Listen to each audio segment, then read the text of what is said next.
Opération Licorne, c'est le nom du dispositif secret qui vient de s'activer. La reine Elisabeth II a rendu son dernier souffle à Balmoral en Écosse.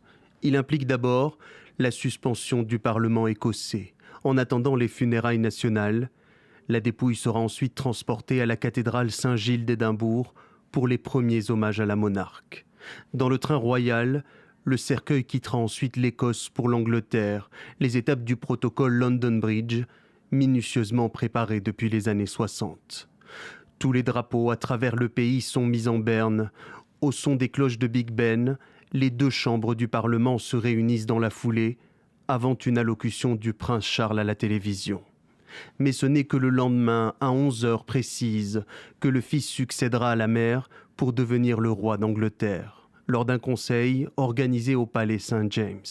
S'ensuivront les commémorations en l'honneur de la défunte reine à travers le Royaume-Uni, où le futur roi rencontrera les dirigeants du Commonwealth, en Écosse, en Irlande du Nord et au pays de Galles.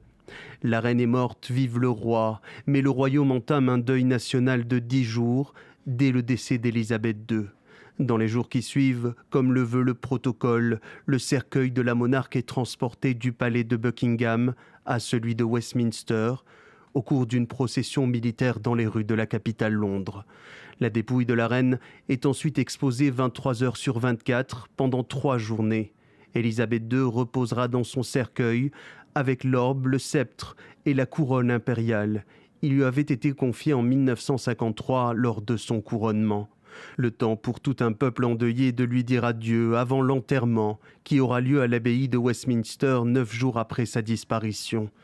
Le royaume observera 2 minutes de silence et dès la fin de la cérémonie, la dépouille sera transportée dans la même voiture utilisée lors de l'enterrement de son père, George VI, en 1952. Un dernier trajet jusqu'à sa sépulture au château de Windsor, où la reine reposera pour l'éternité aux côtés du prince Philippe. Le protocole London Bridge prendra alors fin, laissant place à Springtide, l'opération parallèle, qui prévoit elle l'accession au trône de son fils Charles.